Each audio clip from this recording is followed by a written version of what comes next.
my god, it's been so long since we've read this book. We're reading A Damsel in Distress again.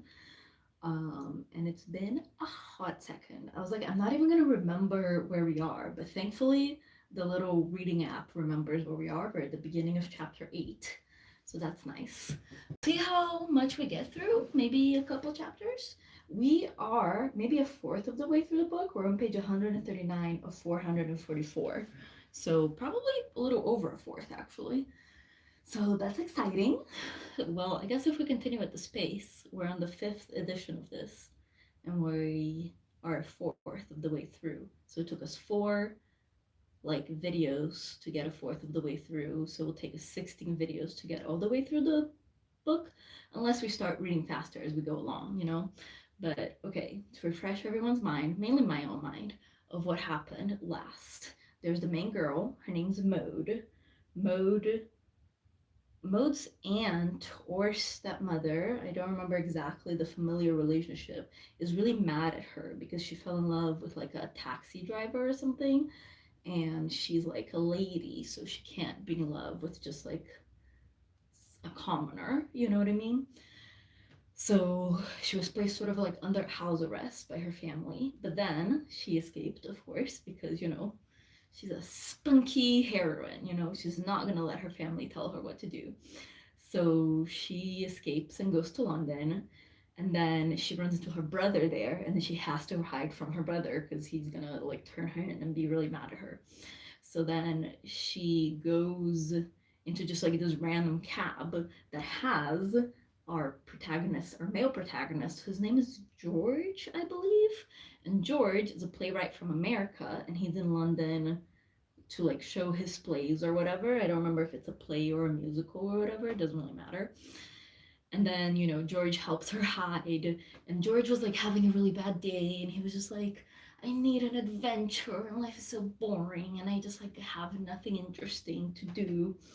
So she comes into his life, and he's just like, oh my god, life is worth living again, which I think is like kind of fun, honestly. I'm kind of into George. So he manages to figure out who she is. She doesn't tell him his name, I don't think, her name, I don't think, but he somehow manages to figure it out. I've already forgotten. And he like sets off for her house, right? And as I was reading, I was like, he can't just show up at her house unannounced. And thankfully, he also knows that. And instead, he just like rents a cottage like a few, I don't know, miles from the estate. And he's just like lying in wait for his opportunity, which sure has a bit of a stalkerish vibe, but it's not crazy. It's not too bad, especially for a book from what, 1914. It's not too bad. Okay, so having done the introductions, let's get right into it. The following day was a Thursday, and on Thursdays, as has been stated, Belpher Castle, which is Maud's house, was thrown open to the general public between the hours of 2 and 4. It was a tradition of long standing, this periodical lowering of the barriers, and had always been faithfully observed by Lord Marshmoreton ever since his ascension to the title. Lord Marshmoreton is Maud's dad. By the permanent occupants of the castle, the day was regarded with mixed feelings. Lord Belpher, while approving of it in theory, as he did all the family traditions, for he was a great supporter of all things feudal and took his positions as one of the hereditary aristocracy of Great Britain extremely seriously. Lord Belpher is Maud's brother. Heartily disliked it in practice. More than once he had been obliged to exit hastily by a further door in order to keep from being discovered by a drove of tourists intent on inspecting the library or the great drawing room. And now it was his custom to retire to his bedroom immediately after lunch and not to emerge until the tide of invasion had ebbed away. Keggs, the butler, always looked forward to Thursdays with pleasurable anticipation. He enjoyed the sense of authority which it gave him to herd these poor outcasts to and fro among the surroundings, which were an everyday commonplace to himself. Also, he liked hearing the sound of his own voice as it lectured in rolling periods on the objects of interest by the wayside. Oh my god, it's me. I like hearing the sound of my own voice. But even to Keggs there was a bitter mixed with a sweet. No one was better aware than himself that the nobility of his manner, excellent as a means of impressing the mob, worked against him when it came to a question of tips.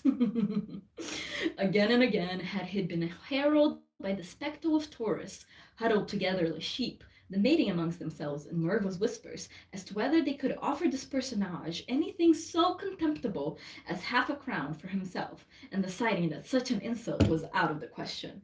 It was his endeavor, especially towards the end of the proceedings, to cultivate a manner blending a dignity fitting his position with a sunny geniality which would allay the timid doubts of the tourist and indicate to him that, bizarre as the idea may seem, there was nothing to prevent him placing his poor silver in more worthy hands.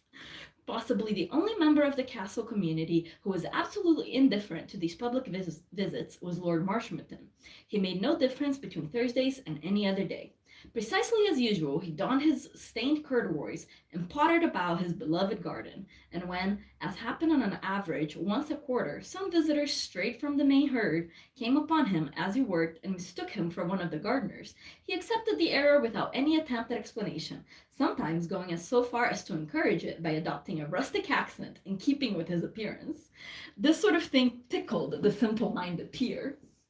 George, our protagonist, joined the procession punctually at 2 o'clock, just as Keggs was clearing his throat preparatory to saying, "We are now in the main hall, and before going any further, I would like to call your attention to Sir Peter Lely's portrait of."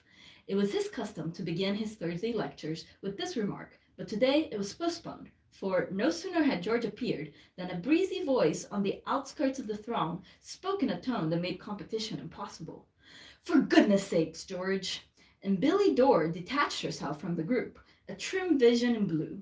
She wore a dust coat and a motor veil, and her eyes and cheeks were glowing from the fresh air.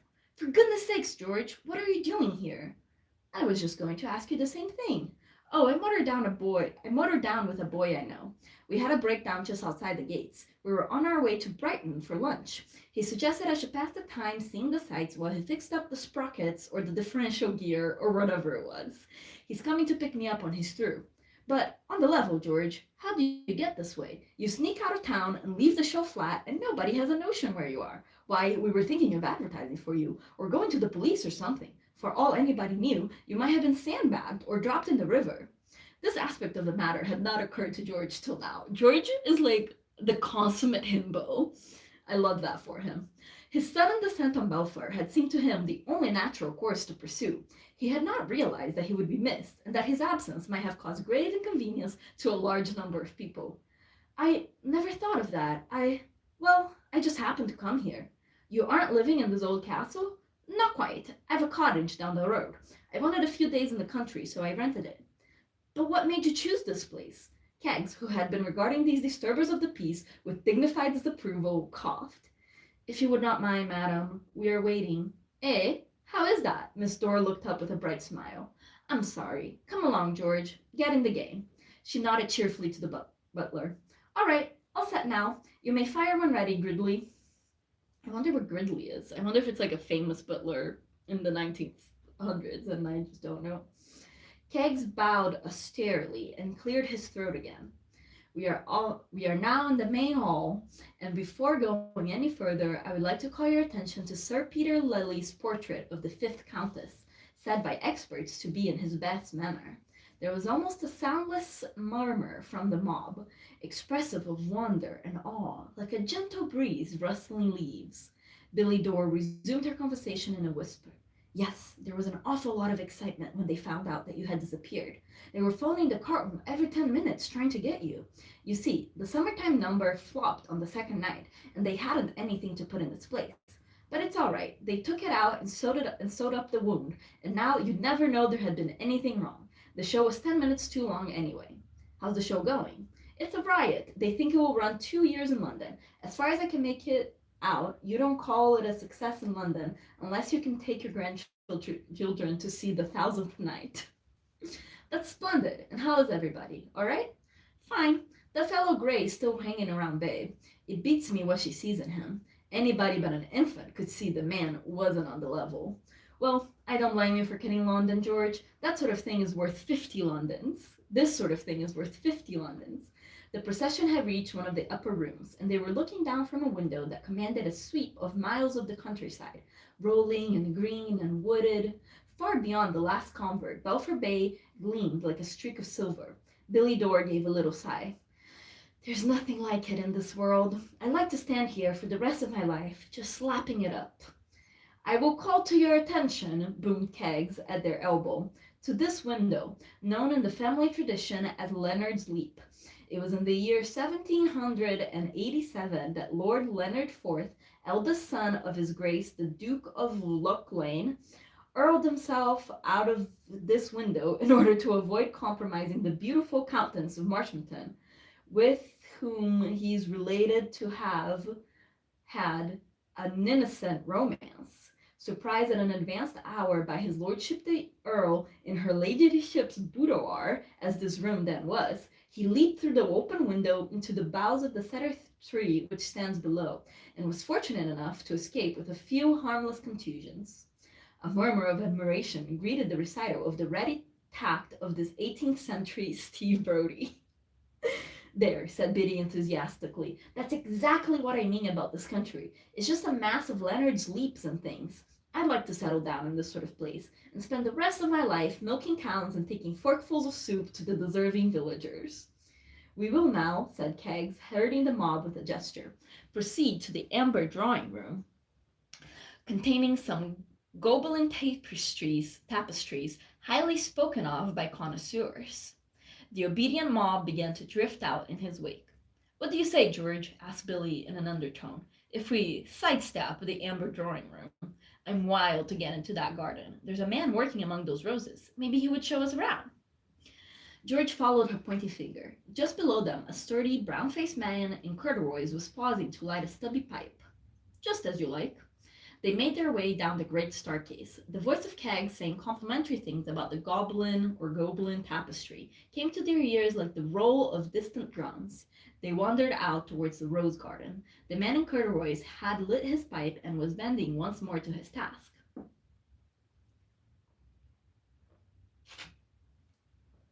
Well, Dada, said Billy amiably, how are the crops? The man straightened himself. He was a nice-looking man of middle age, with the kind eyes of a friendly dog. He smiled genially and started to put his pipe away. Billy stopped him.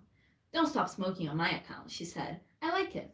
Well, you've got the right sort of job, haven't you? If I was a man, there's nothing I like better than to put in my 8 hours in a rose garden. She looked about her. And this, she said with approval, is just what a rose garden ought to be. Are you fond of roses, missy? You bet I am. You must have every kind here that was ever invented. All the 57 varieties. There are nearly 3,000 varieties, said the man in corduroys tolerantly. I was speaking colloquially, Dada. This word is D-A-D-D-A. I don't know what it means. This is like Papa? Do the people in 20th century British places just call each other daddy? Baffling. You can't teach me anything about roses. I'm the guy that invented them. Got any Ayrshires? The man in corduroys seemed to have come to the conclusion that Billy was the only thing on earth that mattered. This revelation of a kindred spirit had captured him completely. George was merely among those present. Them, over there, are the Ayrshires, missy. We don't get Ayrshires in America. At least, I never ran across them. I suppose they do have them. You want the right soil, clay, and lots of rain. You're right. There was an earnest expression on Billy Dore's face that George had never seen there before. Say, listen, Dada. In this matter of rose beetles, what would you do if... George moved away. The conversation was becoming too technical for him, and he had an idea that he would not be missed. There had come to him, moreover, in a flash, one of those sudden inspirations which great generals get. He had visited the castle this afternoon without any settled plan other than the vague hope that he might somehow see Maud. He now perceived that there was no chance of doing this. Evidently, on Thursdays, the family went to earth and remained hidden until the sightseers had gone. But there was another avenue of communication open to him. This gardener seemed an exceptionally intelligent man. He could be trusted to deliver a note to Maud. That's actually hilarious, because it's actually her dad, as you know. In his late rambles about Belfort Castle in the company of Keggs and his followers, George had been privileged to inspect the library. It was an easily accessible room opening off the main hall. the main hail. He left Billy and her new friend deep in a discussion of slugs and plant lice and walked quickly back to the house. The library was unoccupied. George was a thorough young man. He believed in leaving nothing to chance. The gardener had seemed a trustworthy soul, but you never knew. It was possible that he drank. He might forget or lose the precious note. So, with a wary eye on the door, George hastily scribbled it in duplicate. This took him but a few minutes. He went out into the garden again to find Billy Dore on the point of stepping into a blue automobile. Oh, there you are, George. I wonder where you had got to. Say, I've made quite a hit with Ada. I've given him my address, and he's promised to send me a whole lot of roses. By the way, shake hands with Mr. Forsyth. This is George Bevan, Freddie, who wrote the music of our show. The solemn youth at the wheel extended a hand. Topping show, topping music, topping all around. Well, goodbye, George. See you soon, I suppose. Oh, yes, give my love to everybody. All right, let her rip, Freddie. Goodbye. Goodbye. The blue car gathered speed and vanished down the drive. George returned to the man in corduroys, who had bent himself double in pursuit of a slug. Just a minute, said George hurriedly. He pulled out the first of the notes. Give this to Lady Maud the first chance you get it. It's important. Here's a sovereign for your trouble. He hastened away. He noticed that gratification had turned the other nearly purple in the face and was anxious to leave him. He was a modest young man, and effusive thanks always embarrassed him. There now remained the disposal of the duplicate note. It was hardly worthwhile, perhaps, taking such a precaution, but George knew that victories are won by those who take no chances. He had wandered perhaps 100 yards from the rose garden when he encountered a small boy in the many-button uniform of a page. The boy had appeared from behind a big setter, where, as a matter of fact, he had been smoking a stolen cigarette. Ho ho ho! Do you want to earn half a crown? Asked George. The market value of messengers had slumped. The stripling held his hand out. Give this note to Lady Maud. Hi-ho! Right-ho! See that it reaches her at once. George walked off with the consciousness of a good day's work done. Albert the page, having bitten his half-crown, placed it in his pocket. Then he hurried away, a look of excitement and gratification in his deep blue eyes. While George and Billy Dore wandered to the rose garden to interview the man in corduroys, Maud had been seated not 100 yards away, in a very special haunt of her own, a cracked stucco temple set up in the days of the Regency on the shores of a little lily-covered pond. She was reading poetry to Albert the page. Albert the page was a recent addition to Maud's inner circle. She had interested herself in him some 2 months back, in much the same spirit as the prisoner in his dungeon cell tames and pats the conventional mouse. To educate Albert, to raise him above his groove in life and develop his soul, appealed to her romantic nature as a worthy task and as a good way of filling time. It is an exceedingly moot point, and one which his associates of the servants' hall would have combated hotly, whether Albert possessed a soul. Okay?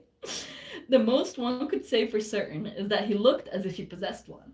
To one who saw his deep blue eyes and their sweet, pensive expression as they searched the middle distance, he seemed like a young angel. How was the watcher to know that the thought behind that far-off gaze was simply a speculation as to whether the bird on the cedar tree was or was not within range of his catapult? Certainly Maud had no such suspicion. She worked hopefully, day by day, to rouse Albert to an appreciation of the nobler things in life. Basically, that's what I'm doing here with you guys. You guys are the mouse, and Albert, I guess. Not but what it was tough going. Even she admitted that. Albert's soul did not soar readily. It refused to leap from the earth. His reception of the poem she was reading could scarcely have been called encouraging. Maud finished it in a hushed voice, and looked pensively across the dappled water of the pool. A gentle breeze stirred the water lilies, so that they seemed to sigh. Isn't that beautiful, Albert? She said. Albert's blue eyes lit up. His lips parted eagerly. That's the first hornet I've seen this year, he said, pointing. Maud felt a little dampened.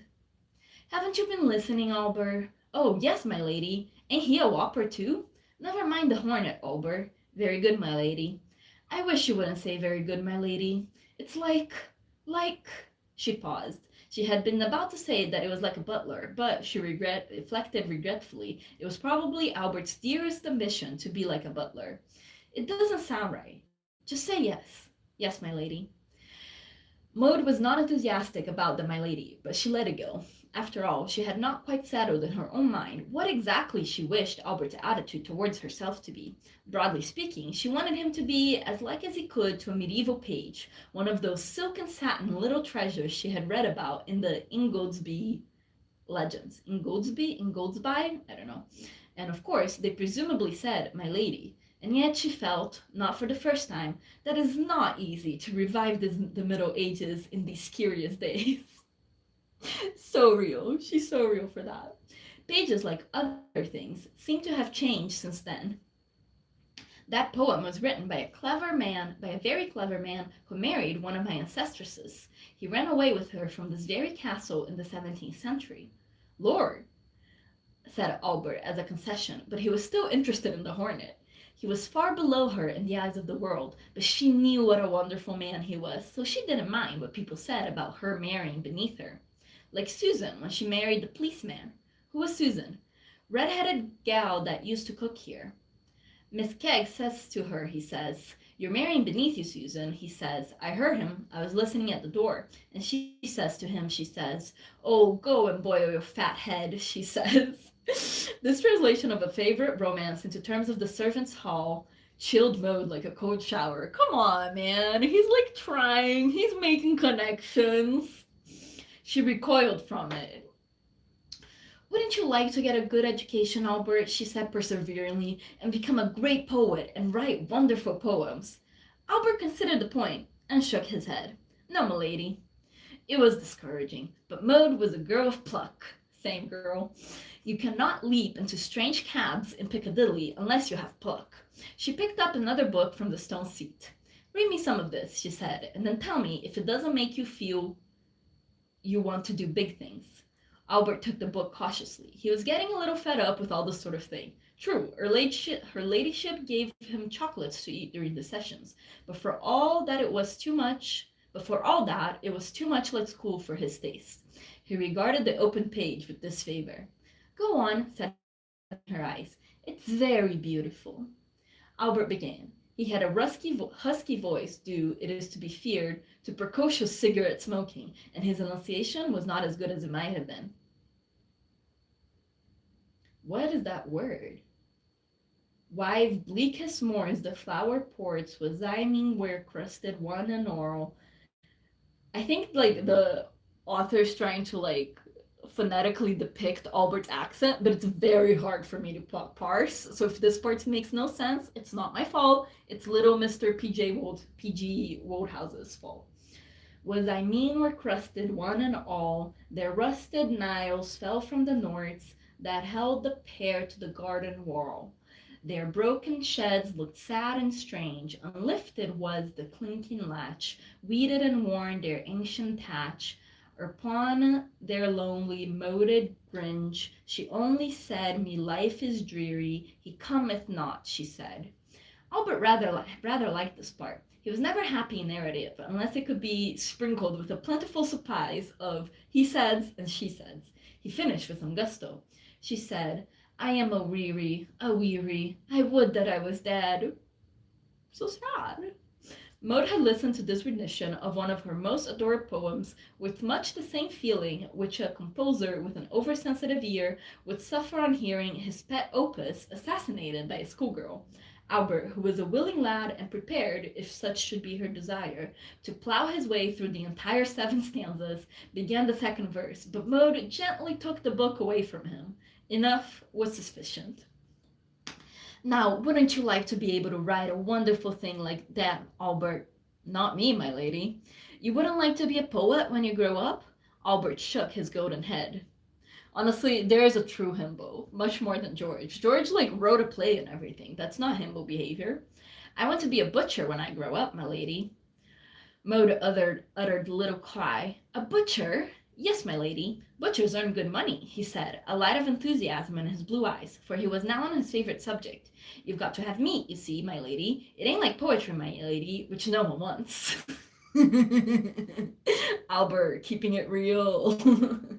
"But, Albert," cried Maud faintly, "killing poor animals, surely you wouldn't like that." Albert's eyes glowed softly as my acolytes at the sight of the censor. Mr. Widgeon down at some farm, he murmured, down at the home farm, he murmured reverently. He says, if I'm a good boy, he'll let me watch him kill a pig Tuesday. Harsh. He gazed out over the water lilies, his thoughts far away. Maud shuddered. She wondered if medieval pages were ever quite as earthy as this. Probably. Perhaps you had better go now, Albert. They may be needing you in the house. Very good, my lady. Albert rose, not unwilling to call it a day. He was conscious of the need for a quiet cigarette. He was fond of Maud, but a man can't spend all his time with the women. Big skills like Billy-o, my lady, he observed by way of adding a parting treasure to Maud's stock of general knowledge. Ooh, hear them a mile off you can. Maud remained where she was, thinking, a wistful pig figure. Tennyson's Mariana always made her wistful, even when rendered by Albert. In the occasional moods of sentimental depression which came to vary her normal cheerfulness, it seemed to her that the poem might have been written with a prophetic eye to her special case. So nearly did it crystallize in magic words her own story. Okay, I know that, Maud's a bit of a snob here, but I do really agree with like this feeling, like when you read a poem or a book or anything that was written like years and years and ages ago, even like ancient poetry and stuff, and you feel like it touches you so deeply that you feel like this was written for me. It's like a hand has reached out to you and held yours. I think that's a quote from J.D. Salinger. With blackest moss the flower pots were thickly crusted one and all. Well, no, not that particular part, perhaps. If he had found so much as one flower pot of his even thinly crusted with any foreign substance, Lord Marshmoreton would have gone through the place like an east wind, dismissing gardeners and under gardeners with every breath. But she only said, my life is dreary, he cometh not, she said. She said, I am weary, I would that I were dead. How exactly, at these moments when she was not on the links, picking them off the Turk with a mid-iron, or engaged in one of those other healthful sports which tend to take the mind off its troubles, those words summed up her case. Why didn't Geoffrey come, or at least write? She could not write to him. Letters from the castles left only by way of the castle post-bag, which Rogers, the chauffeur, took down to the village every evening. Impossible to entrust the kind of letter she reached to write to any mode of delivery so public, especially now when her movements were watched. Joffrey is the other guy that she fell in love with before. To open and read another's letters is a low and dastardly act, but she believed that Lady Caroline would do it like a shot. She longed to pour out her heart to Joffrey in long, intimate letter, but she did not dare to take the risk of writing for a wider public. Things were bad enough as it was after that disastrous sortie to London. At this point, a soothing vision came to her, the vision of George Bevan knocking off her brother Percy's hat. It was the only pleasant thing that had happened almost as far back as she could remember. And then, for the first time, her mind condescended to dwell for a moment on the author of that act, George Bevan, the friend in need whom she had met only the day before in the lane. What was George doing at Belpher? His presence there was significant, and his words even more so. He had stated explicitly that he wished to help her. She found herself oppressed by the irony of things. A knight had come to her rescue, but the wrong knight. Why could it have not been Joffrey? Joffrey? Is it pronounced Joffrey? Or Jeffrey? Jeffrey? I think Jeffrey, right? And then the short is Jeff. Jeffrey? Yeah, I think it's Jeffrey. I think that O is kind of silent. I'm going to do Jeffrey from then on. Why could it have not been Geoffrey who waited in an ambush outside the castle and not a pleasant but negligible strangers? Whether, deep down in her consciousness, she was aware of a fleeting sense of disappointment in Geoffrey, a swiftly passing thought that he had failed her, she could hardly have said, so quickly did she crush it down. She pondered on the arrival of George. What was the use of his being somewhere in the neighborhood if she had no means of knowing where she could find him? Situated as she was, she could not wander at will about the countryside looking for him. And even if she found him, what then? There was not much that any stranger, however pleasant, could do. She flushed at a sudden thought. Of course, there was something George could do for her if he were willing. He could receive, dispatch, and deliver letters. If only she could get in touch with him, she could, through him, get in touch with Geoffrey. The whole world changed for her. The sun was setting, and chill little winds had begun to stir the lily pads, giving a depressing air to the scene. But to Maud, it seemed as if all of nature smiled.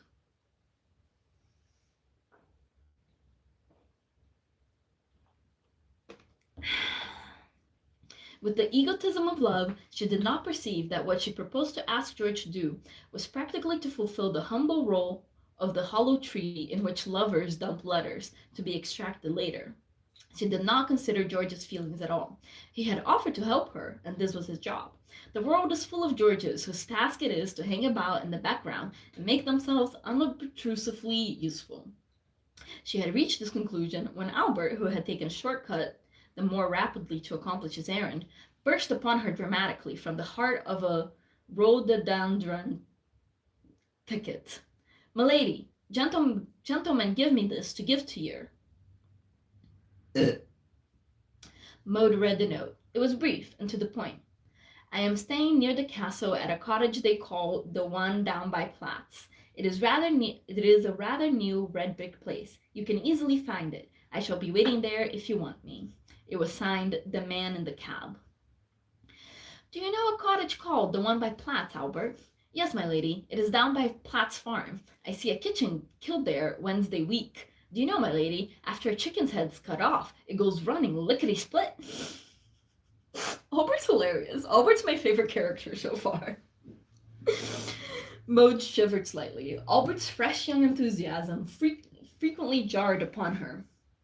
"I find a friend of mine is staying there. I want you to take a note to him from me." "Very good, my lady." Hold on.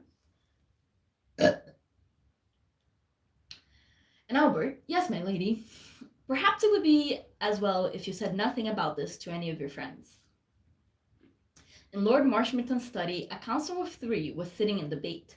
The subject under discussion was that other note which George had written and so ill-advisedly entrusted to one whom he had taken for a guileless gardener. The council consisted of Lord Marshmoreton, looking rather shamefaced, his son Percy looking swollen and serious, and Lady Caroline Byng looking like a tragedy queen. "This," Lord Belpher was saying in a determined voice, "settles it. From now on, Maud must not be allowed out of our sight." Lord Marshmoreton spoke. "I rather wish," he said regretfully, "I hadn't spoken about the note. I only mentioned it because I thought you might think it amusing. That's a very stupid thing. Like, they've all been saying for a very long time how much they don't want Maud to be interacting with, like, random man."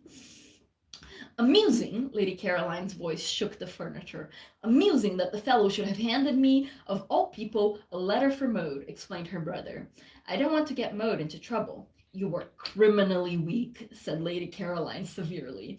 "I really honestly believe that you were capable of giving the note to that poor misguided girl, and saying nothing about it." She flushed. "The insolence of the man, coming here and settling down at the very gates of the castle. If it was anybody but this man Platt who was giving him shelter, I should insist on his being turned out.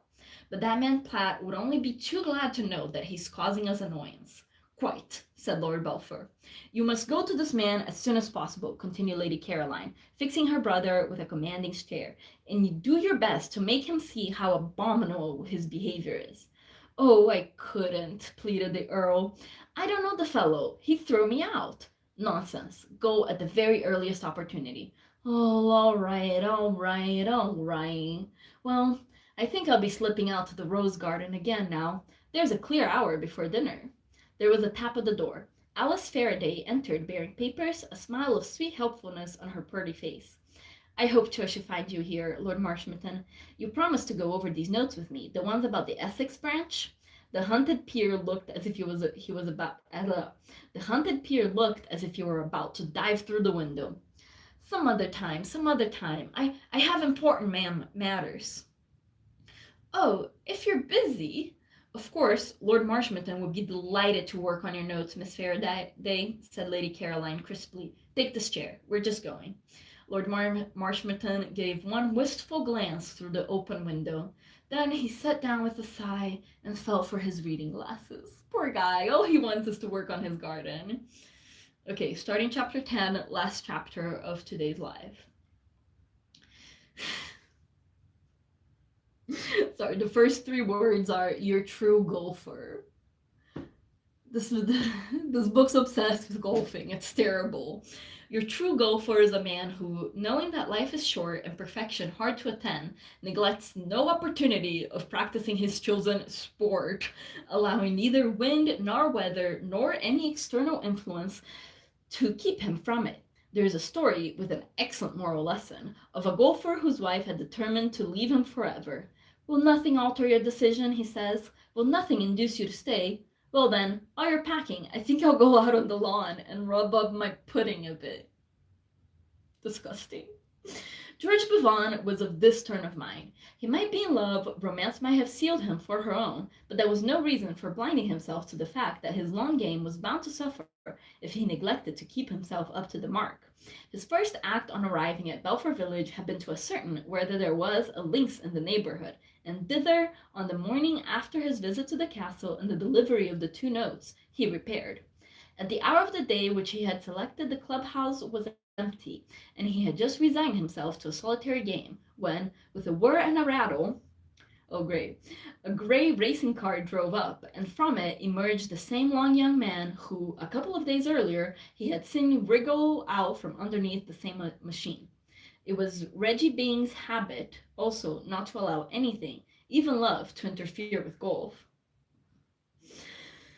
And not even the prospect of hanging about the castle grounds in the hope of catching a glimpse of Alice Faraday and exchanging timorous words with her had been enough to keep him from the links. Reggie is Maude's stepbrother.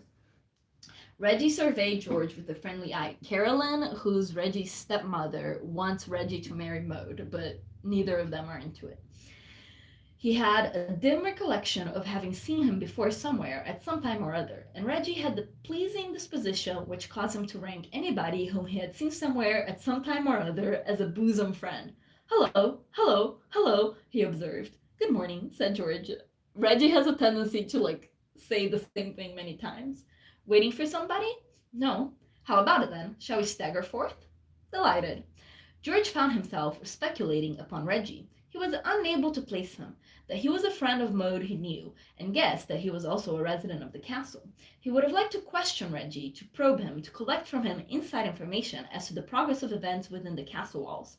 But it is a peculiarity of golf, as of love, that it temporarily changes the natures of its victims, and Reggie, a confirmed babbler off the links, became, while in action, a stern, silent, intent person, his whole being centered on the game.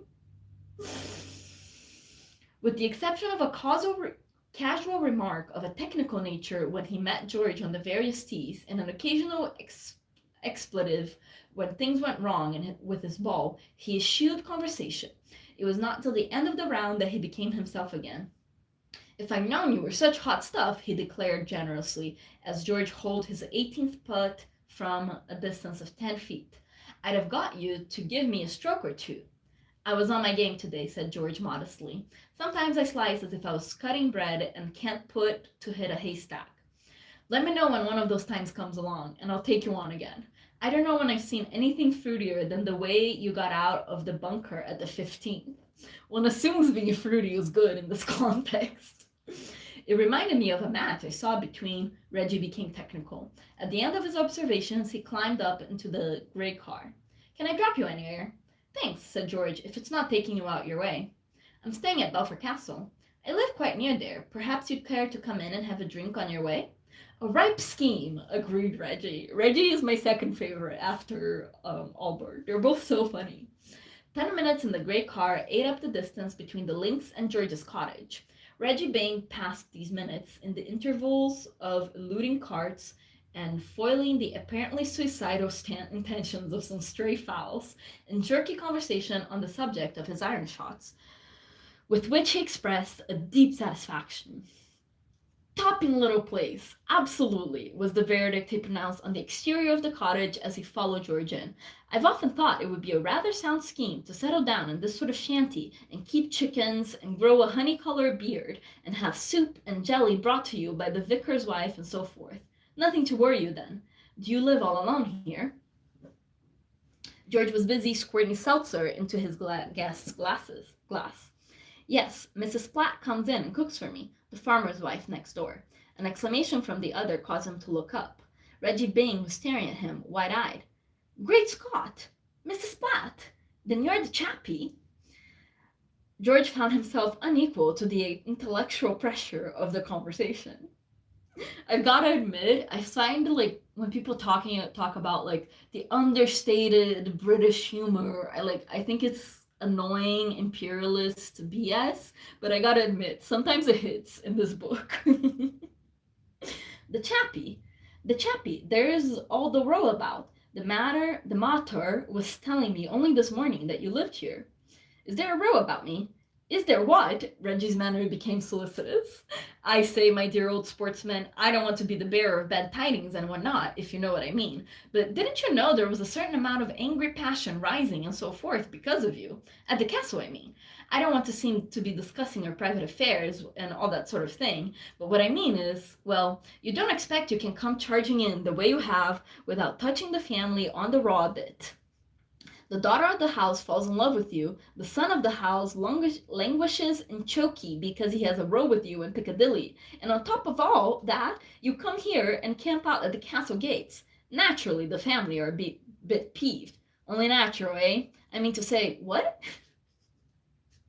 Reggie's so funny. George listened to this address in bewilderment. Maud, in love with him. It sounded incredible. I love that's his only takeaway.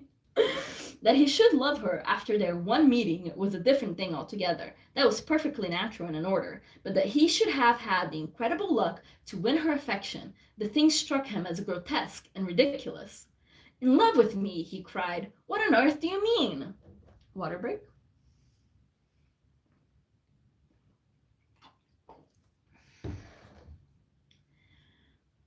Reggie's bewilderment equaled his own. Oh yeah, they don't know the name of the like cab driver that Maud fell in love with previously, Jeffrey. We've talked about him. So they think Jeffrey and George are the same person.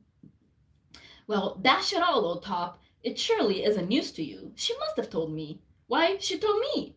Told you. Am I going mad? Absolutely. I mean, absolutely not. Look here, Reggie hesitated. The subject was delicate, but once started, it might as well be proceeded with to some conclusion. A fellow couldn't go on talking about his iron shots after this, just as if nothing had happened.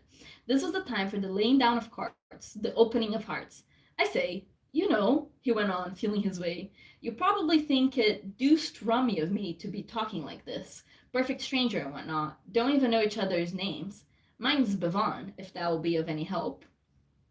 Thanks very much, old chap. Great help. Mine's Byng. Reggie Byng. Well, as we're all Pauls here and the meeting styled and so forth, I'll start by saying that the mater is most deucedly set on my marrying Lady Maud. Being Pauls all our lives, you know, children together and all that sort of rot. Now, there's nobody, I think, a more quirking sportsman than Maud, if you know what I mean, but this is where the catch comes in. I'm most frightfully in love with someone else. Hopeless and all that sort of thing, but still, there it is. And all the while, the mater behind me with a bradal, don't know what a bradal is.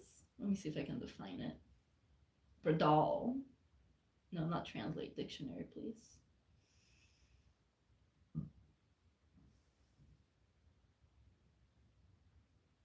Oh, whatever. I don't know what a bradal is. I guess we'll never know. Sicking me on to propose to Maud, who wouldn't have me if I were the only fellow on earth. You can't imagine, my dear old chap, what a relief it was to both of us when she told me the other day that she was in love with you, and I wouldn't dream of looking at anybody else. I tell you, I went singing about the place. George felt inclined to imitate his excellent example. A burst of song was the only adequate expression of the mood of heavenly happiness which this young man's revelations had brought upon him. The whole world seemed different. Wings seemed to sprout from Reggie's shapely shoulders. The air was filled with soft music. Even the wallpaper seemed moderately attractive. He mixed himself a second whiskey and soda. It was the next best thing to singing. Hard to say. I see, he said. It was difficult to say anything. Reggie was regarding him enviously. I wish I knew how the deuce fellows set about making a girl fall in love with them. Other chappies seem to do it, but I can't even start.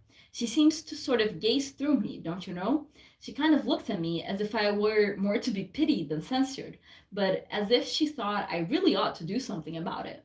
Of course, she's a devilishly brainy girl, and I'm a fearful chump. Makes it kind of hopeless, what? Honestly, Reggie, also a himbo. Really, this book's really full of himbos. George, in his newborn happiness, found a pleasure in encouraging a less lucky mortal. Not a bit. What you ought to do is to. Yes, said Reggie eagerly. George shook his head. No, I don't know, he said. Nor do I, dash it, said Reggie. George pondered. It seems to me it's purely a question of luck.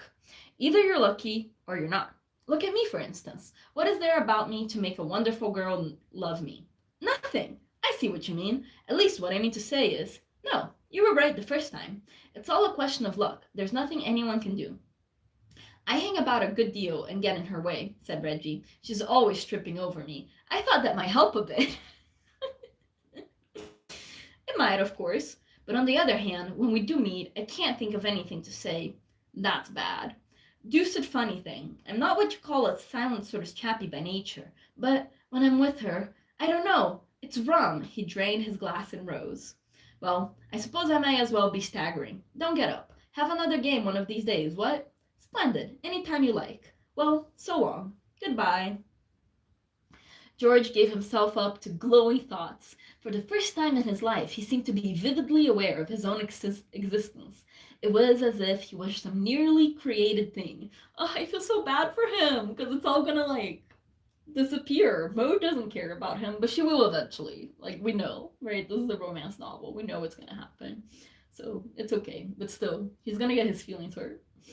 Everything around him and everything he had taken on no, everything around him and everything he did had taken on a strange and novel interest. He seemed to notice the ticking of the clock for the first time. When he raised his glass, the action had a curious air of newness. All his senses were oddly alert. He could even. How would it be, inquired Reggie, appearing in the doorway like a part of a conjuring trick, if I gave her a flower or two every now and then? Just thought of it as I was starting the car. She's fond of flowers. Fine, said George heartily. He had not heard a word. The alertness of sense which had come to him was accompanied by a strange inability to attend to other people's speech. This would no doubt pass, but meanwhile it made him a poor listener. Honestly, I'm guilty of this. If I'm into someone and I'm in the same room as the person I have a crush on and a different person, and even if I care about this different person and we're friends and stuff, while they're speaking, I'm sorry. I can't hear a word you're saying. I'm too distracted. Even if the person I have a crush on is across the room and not even talking to me, just the presence of the person I have a crush on, I'm I can't hear what you're saying. My attention's too diverted elsewhere. Well, it's worth trying, said Reggie. I'll give it a whirl. Toodaloo. Goodbye. Pip pip. Reggie's so funny. Pip pip. Reggie withdrew, and presently came the noise of the car starting. George returned to his thoughts. Time, as we understand it, ceases to exist for a man in such circumstances. Whether it was a minute later or several hours, George did not know. But presently he was aware of a small boy standing beside him, a golden-haired boy with blue eyes who wore the uniform of a page. He came out of his trance. This, he recognized, was the boy to whom he had given the note from Woad. He was different from any other intruder. He meant something in George's scheme of things. "Hello," said the youth. "Hello, Alfonso," said George. "My name's not Alfonso." "Well, you'll be very careful, or it soon may be." What a weird thing to say. "Got a note for you, from Lady Maud." "You'll find some cake and ginger ale in the kitchen," said the grateful George. "Give it a trial." "Not half, or not arf, I don't know what that means," said the stripling. Okay, I know I said the last chapter would be the last chapter, but I'm really curious what Maud's note says. So one more chapter, chapter 11, and then we'll stop.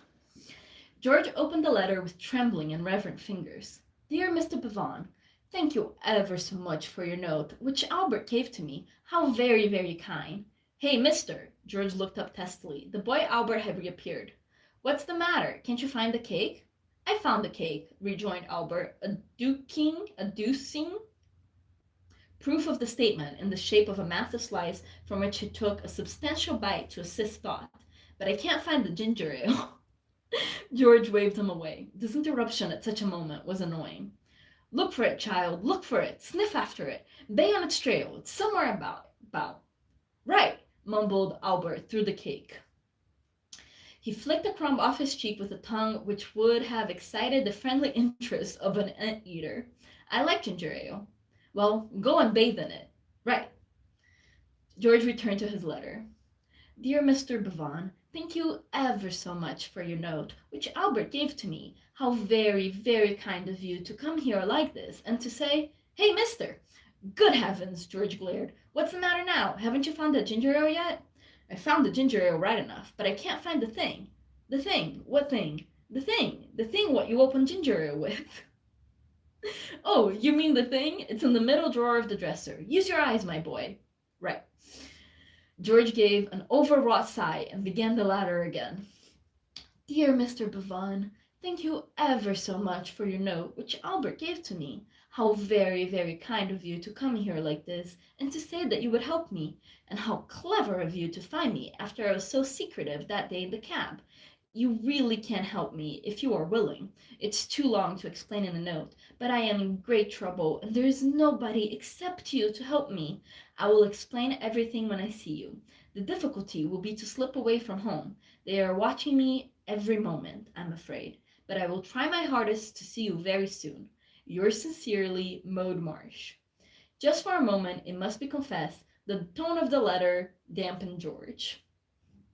He could not have said just what he had expected, but certainly Reggie's revelations had prepared him for something rather warmer, something more in the style in which a girl would write to the man she loved. The next moment, however, he saw how foolish any such expectation had been.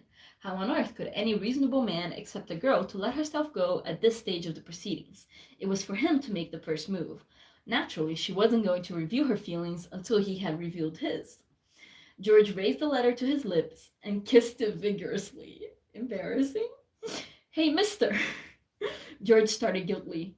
The blush of shame overspread his cheeks. The room seemed to echo with the sound of that fatuous kiss.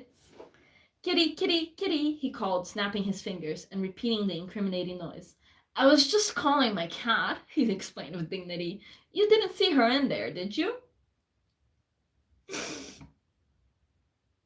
Albert's blue eyes met his in a derisive stare. The lid of the left one fluttered. It was but too plain that Albert was not convinced. A little black cat with white shirt front, babbled George perseveringly. She's usually either here or there, or somewhere. Kitty, kitty, kitty. The cupid's bow of Albert's mouth parted. He uttered one word. Swank. I don't know if that's good or bad. There was a tense silence. What Albert was thinking, one cannot say. The thoughts of youth are long, long thoughts. What George was thinking was that the late King Herod had been unjustly blamed for a policy which had both been statesmanlike and in the interests of the public. Sorry, really random and wild to just come in with like, no, King Herod was right to try to murder babies. He was blaming the mawkish sentimentality of the modern legal system, which ranks the evisceration and secret burial of small boys as a crime. What do you mean? You know what I mean. I think he was calling him a liar, and that's why he was mad and was like, oh, it's okay to murder babies, aka Albert. I guess I was imagining Albert as sort of a teenager, but now I actually think he's like probably like 11 or something, right? What do you mean? You know what I mean. I have a good mind to... Albert waved a deprecating hand. It's all right, mister. I'm your friend. You are you? Well, don't let it about. I've got a reputation to keep up. I'm your friend, I tell you. I can help you. I want to help you. George's views on infanticide underwent a slight modification. After all, he felt, much must be excused to youth. Youth thinks it funny to see a man kissing a letter. Honestly, old people do too, man. It's funny. It is not funny, of course. It is beautiful, but it's no good arguing the point. Is it beautiful? Let youth have its snigger, provided after it has finished in sniggering, it intends to buckle to and be of practical assistance. Albert, as an ally, was not to be despised. George did not know what Albert's duty as a page boy were, but they seemed to be of a nature that gave him plenty of leisure and freedom, and a friendly resident of the castle with leisure and freedom was just what he needed. That's very good of you, he said, twisting his reluctant features into a fairly benevolent smile. I can help, persisted Albert. Got a cigarette? I guess I assumed he was a teenager because of the smoking, but this is early 1900s London, so I guess the 11-year-olds are just chain smoking. Do you smoke, child? When I get hold of a cigarette, I do. I'm sorry, I can't oblige you. I don't smoke cigarettes. Then I have to have one of my own, said Albert moodily. He reached into the mysteries of his pocket and produced a piece of string, a knife, the wishbone of a fowl, 2 marbles, a crushed cigarette, and a match.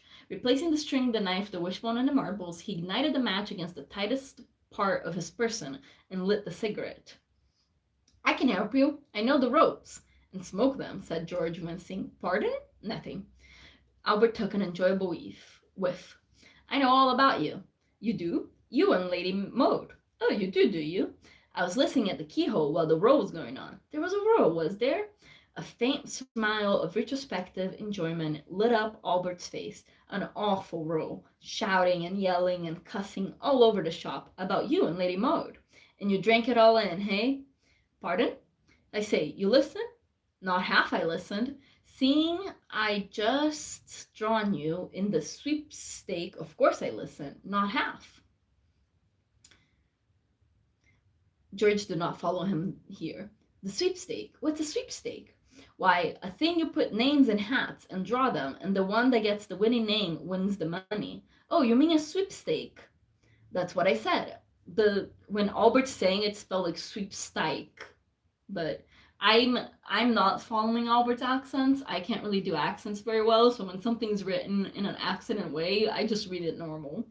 George was still puzzled. But I don't understand. How do you mean you drew me in a sweepstake? I mean, a sweepstake. What sweepstake?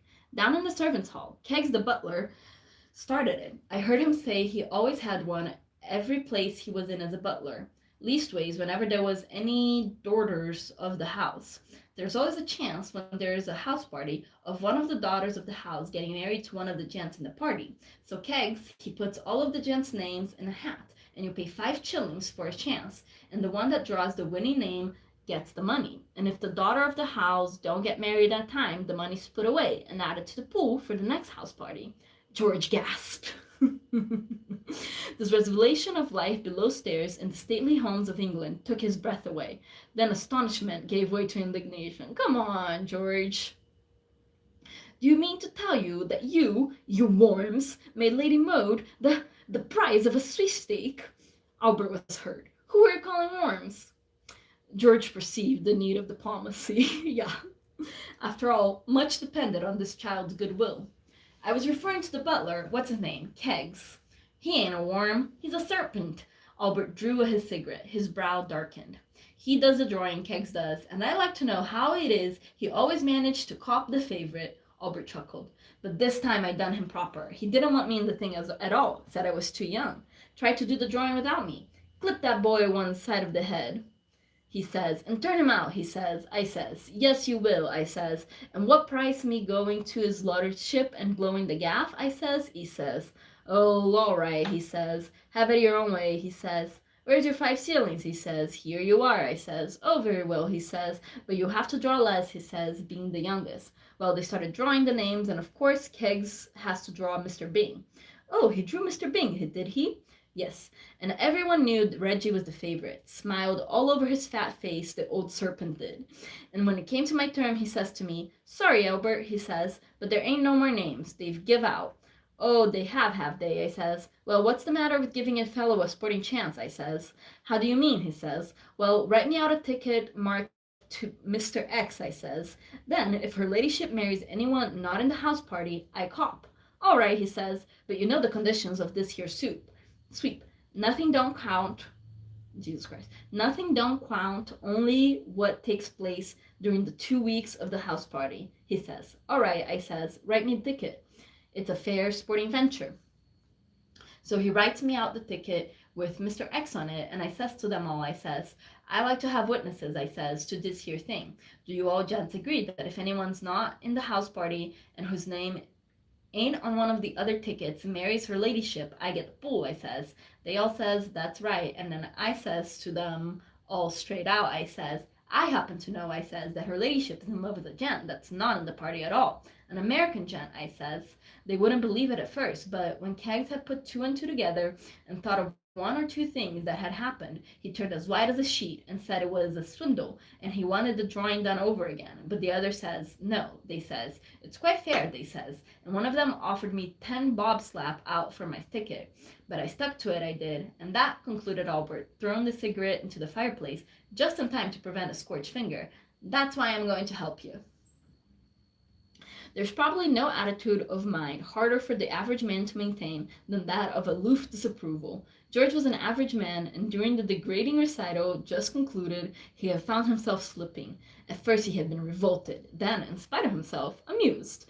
And now, when all the facts were before him, he could induce his mind to think of nothing else than his good fortune in securing as an ally one who appeared to combine a precocious intelligence with a helpful lack of scruple. War is war, and love is love, and in each the practical man inclines to demand from his fellow workers the punch rather than a lofty soul. A page boy replete with the finer feelings would have been useless in this crisis. Albert, who seemed, on the evidence of a short but sufficient acquaintance, to be a lad who would not recognize the finer feelings if they were handed to him on a plate with watercress around him, promised to be invaluable. Something in his manner told George that the child was bursting with schemes for his benefit. Have some more cake, Albert, he said ingratiatingly. The boy shook his head. Do, urged George, just a little slice. There ain't no little slice, replied Albert with regret. I've ate it all. He sighed and resumed. I got a scheme. Fine. What is it? Albert knitted his brow. It's like this. You want to see her ladyship, but you can't come to the castle, and she can't come to you. Not with her fat brother dogging of her footsteps. That's it, ain't it? Or am I a liar? George hastened to reassure him that is exactly it. What's the answer? I'll tell you what you can do. There's the big ball tomorrow. Hold on. There's the big ball tomorrow because of it being his nibs coming of age tomorrow. All the county be there. You think I could slip in and be taken for a guess? Albert's nodded contempt. No, I don't think nothing of the kind. Not being a fathead. George apologized. But what you could do is this.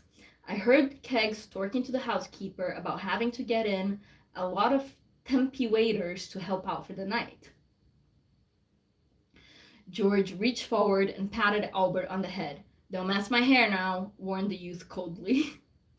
Albert, you're one of the great thinkers of the age. I could get into the castle as a waiter, and you could tell me, Lady Maud, that I was there, and we could arrange a meeting. Machiavelli couldn't have thought of anything smoother. Mac who? One of your ancestors. Great schemer in his day. But, one moment, now what? How am I to get engaged? How do I get the job? That's all right. I'll tell the housekeeper you're my cousin. Been a waiter in America at the best restaurants. Come for a holiday, but you come in for one night to oblige. They'll pay you a quid. I'll hand it over to you. Just, said Albert approvingly. Just what I was going to suggest myself. Then I'll leave all the arrangements to you. You better, if you don't want to make a mess of everything. All you've got to do is come to the servants' entrance at 8 sharp tonight and say you're my cousin. That's an awful thing to ask anyone to say. Pardon? Nothing, said George. Okay, that's the end of the chapter. That's the end of today's live. Thanks for everyone who tuned in. I hope you're enjoying the book. I am. I mean, obviously, there's parts of it that are so, early 1900s, but that's the price we pay for reading a book from the early 1900s. And there's a lot of it that's, kind of funny and surprising and amusing, so I'll take it. Thanks for watching. Like and subscribe. See you next time. Bye.